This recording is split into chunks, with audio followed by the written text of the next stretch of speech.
Welcome to Not Milk Never Milk. Subscribe if you're lactose intolerant. You start by opening the Google Docs mobile app and navigating to the document you need. Make sure you can see the text clearly.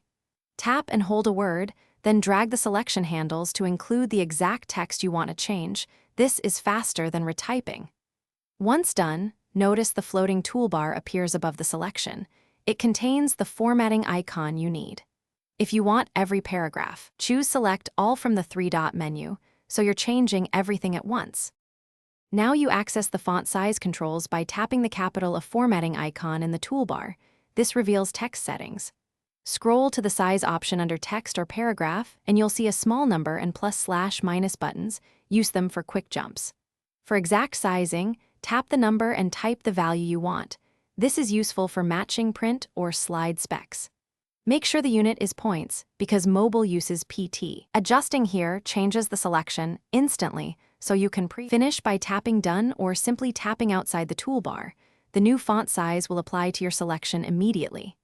If the result looks wrong, use the undo arrow at the top. This reverses one step so you can try a different value. If the size still won't change, check whether the text has an overriding paragraph style or is part of a header. Changing the style will affect nested size. Also make sure the app is updated, since outdated versions sometimes ignore formatting commands.